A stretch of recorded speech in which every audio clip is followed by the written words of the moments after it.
മുണ്ടക്കയിലെ ദുരന്തമുഖത്ത് രക്ഷാപ്രവർത്തകരുടെ mobile ഫോണുകൾ സൗജന്യമായി repair ചെയ്യാൻ ചൂരൽമലയിൽ പ്രത്യേക സൗകര്യം. ടെക് ക്ലബ്ബും റിപ്പോർട്ടർ ആർമിയും ചേർന്നാണ് സൗജന്യ മൊബൈൽ ഫോൺ സർവീസ് സെന്റർ ആരംഭിച്ചത്.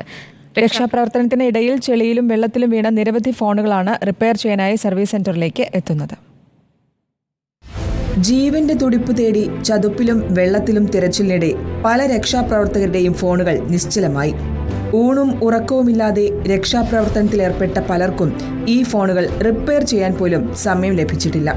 ദിവസങ്ങൾക്ക് മുൻപ് ദുരന്തമേഖലയിലെത്തിയ രക്ഷാപ്രവർത്തകർക്ക് വലിയൊരു ആശ്വാസമാണ് ടെക് ക്ലബ്ബും റിപ്പോർട്ടർ ആർമിയും ഒരുക്കിയ ഈ mobile phone service centre. Mobile और लैपटॉप का जो रिपेयर करके दे रहे हैं ये बहुत नेसेसरी है, बहुत अच्छा काम कर रहे हैं, क्योंकि हम यहाँ पे काम करते करते कभी क्या है हमारा इक्विपमेंट गिर जाता है. अब ऐसे काम करते कि मेरा मोबाइल कल गिर गया था, मड में गिर गया. लकीली ये शॉप यहाँ पे मैंने देखा है और मोबाइल देखे मैंने रिपेयर कराया, नहीं तो बहुत मुश्किल हो जाता है यहाँ पे സർവൈവ് करना. എല്ലാ ആളുകൾക്കും ആർമി ആളുകൾക്ക് മാത്രമല്ല, എല്ലാ ഇതിൽ പെടുന്ന സഹകരിക്കുന്ന എല്ലാ ആളുകൾക്കും വളരെ നല്ലൊരു മാതൃകയാണ്. പ്രവർത്തനരഹിതമായി സർവീസ് സെന്ററിലേക്ക് എത്തുന്ന ഭൂരിഭാഗം ഫോണുകളും ചെളിയും വെള്ളവും നിറഞ്ഞതാണ്. എല്ലാം സൗജന്യമായി പ്രവർത്തനക്ഷമമാക്കുകയാണ് സർവീസ് സെന്ററിലെ വിദഗ്ധർ. മെയിനായിട്ട് വാട്ടർ ഡാമേജ് സെറ്റുകളാണ് നോക്കുന്നത്. Water charging issues, speaker, mic, അതുപോലെ ഇഷ്യൂസ്. കാര്യം ഇപ്പോൾ ചെളിയായിരുന്നല്ലോ ഫുള്ള്. ചാർജ് കുത്തി ഓണായപ്പോൾ വളരെ സന്തോഷമായിട്ട് പോയ ആൾക്കാരുണ്ട്. മഹാദുരന്തത്തിൽ ഒരു കൈസഹായമാണ് ഇതുവഴി റിപ്പോർട്ടർ ആർമിയും ടെക് ക്ലബ്ബും ഉദ്ദേശിച്ചത്.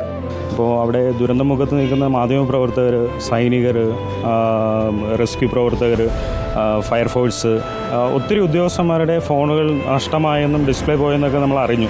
ഒരു സൈനികർക്ക് വേണ്ടി നമ്മൾ സേവനം ചെയ്യുമ്പോൾ സത്യം പറഞ്ഞാൽ നമ്മൾ അക്ഷരാർത്ഥത്തിൽ കണ്ണു നിറഞ്ഞു പോയി. നമുക്കൊരു അഭിമാനമാണ് ഇന്ത്യൻ ആർമിക്ക് വേണ്ടി നമുക്കൊരു സേവനം ചെയ്യാൻ പറ്റിയല്ലോ എന്നുള്ളത് ഉപയോഗിച്ചിട്ട് നമ്മുടെ ടീമിന് എല്ലാവരെയും ചേർത്താണ് പറയുന്നത്. എല്ലാ കേരളത്തിലുള്ള എല്ലാ മൊബൈൽ ടെക്നീഷ്യന്മാർക്കും ഒരു നമ്മളുടെ റിപ്പോർട്ടർ ആർമിയുടെയും റിപ്പോർട്ടറിൻ്റെയും ഒരു നന്ദി പറയുകയാണ്. സൂചിമലയിൽ സർക്കാർ കൺട്രോൾ റൂമിന് തൊട്ടരികിലാണ് മൊബൈൽ ഫോൺ റിപ്പയർ പ്രവർത്തിക്കുന്നത്. രക്ഷാപ്രവർത്തനം പൂർണ്ണമായും അവസാനിക്കുന്നതുവരെ ഫോണുകൾ റിപ്പയർ ചെയ്യാനാണ് സംഘാടകരുടെ തീരുമാനം. Team reporter, Mundakkai.